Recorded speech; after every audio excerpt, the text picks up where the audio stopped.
राधे राधे जी। कैसे हैं आप सभी लोग? आप सभी लोग स्वस्थ होंगे, कुशल मंगल होंगे। आप सभी के स्वास्थ्य और कुशल मंगल की कामना में भगवान जी से करती हूँ कि आप सभी लोग स्वस्थ रहें और कुशल मंगल रहें। आज हम बात करते हैं एक गांव की।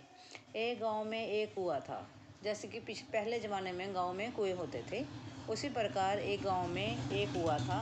उस कुएं के ऊपर एक ब्राह्मण ने एक संगल के साथ अपना पाँव बांधकर कुएं में लटक गया, उल्टा लटक गया और लटक गया। उन्होंने कहा, जिस दिन मेरी संगल टूटेगी मुझे प्रभु के दर्शन होंगे। इस प्रकार वह लटका रहा, काफ़ी सालों से लटका रहा।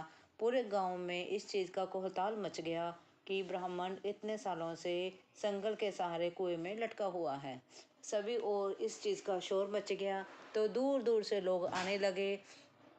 उस ऋषि को देखकर, उस ब्राह्मण को देखकर उसी गांव का एक बालक, एक लड़का, जो कि वह एक कुएं में लटक गया, एक रस्सी से अपने आप को बांधकर कुएं में लटक गया। देखता हूँ क्या भगवान जी अगर ब्राह्मण को दर्शन दे सकते हो तो मेरे को भी दे सकते हैं।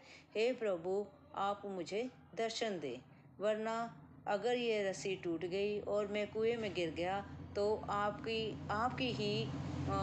आपकी श्रद्धा भावना जो है और आप पर जो विश्वास है वो टूट जाएगा। इसलिए आप मुझे दर्शन दें। जैसे ही वह लड़का अपने पाँव को रस्सी बांधकर उस कुएं में लटक जाता है, वह क्या देखता है, उसे प्रभु के दर्शन होते हैं। भगवान जी उसे दर्शन देते हैं। वह लड़का आश्चर्यचकित हो जाता है कि भगवान जी ने मुझे दर्शन दिए। वह भगवान जी को कहता है, हे प्रभु, आपने तो मुझे इतनी जल्दी दर्शन दे दिए। वह ब्राह्मण तो कितने सालों से कुएं में लटका हुआ है।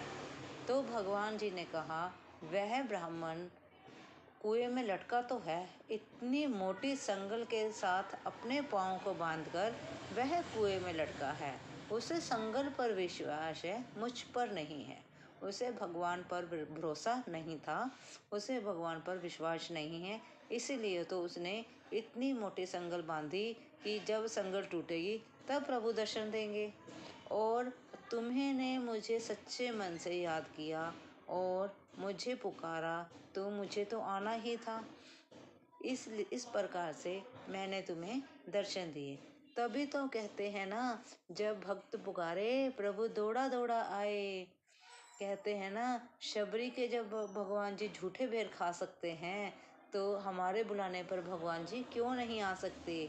भगवान जी ने उस लड़के को दर्शन दिए और कहा, तुझे मुझ पर श्रद्धा थी और विश्वास था कि मैं आऊँगा, इसलिए तुमने अपने प्राण जो हैं हथेली पे लेकर वो कुएं में तुम लटक गए। एक पतली सी रस्सी के सहारे तुम कुएं में लटक गए। भला मैं तुम्हें कुछ कैसे होने देता, इसलिए मुझे तो आना ही था और तुम्हें बचाना ही था। जिस प्रकार से उस लड़के ने भगवान पर भरोसा किया, विश्वास किया, उसी प्रकार से हम सभी को भी भगवान पर भरोसा करना चाहिए और विश्वास करना चाहिए। जब हम भगवान पर श्रद्धा भावना रखेंगे और उन्हें सच्चे मन से पुकारेंगे, वो तो आएंगे ही आएंगे, वह दौड़े चले आएंगे। कहते हैं ना, भगवान के घर में देर है अंधेर नहीं। भक्त के बुलाने पर ईश्वर दौड़ा दौड़ा आता है, लेकिन हमारे बुलाने की ज़रूरत है। हम उन्हें बुलाते ही नहीं, वो कैसे आएंगे? हमारे मन में तो खुद ही पाप है, तो हम कैसे बुलाएंगे? हम सोचते हैं कि ही हम भगवान को बुलाएंगे, क्या वो आएंगे? भगवान जी क्या फ्री बैठे हैं? उन्होंने सारी दुनिया को देखना है, वो कैसे आएंगे? क्या भगवान जी देख रहे हैं? क्या भगवान जी सुन रहे हैं? हमारे मन में 3600 क्वेश्चन चलते हैं, 3600 प्रश्न चलते हैं, तो हम कैसे विश्वास करते हैं भगवान आएंगे? कभी सच्चे मन से भगवान को पुकार के तो देखो, बुलाकर तो देखो, देखो कैसे भगवान दौड़े चले आते हैं। अगर आपको वीडियो अच्छी लगी हो, लाइक और सब्सक्राइब जरूर करें। Thank you ji.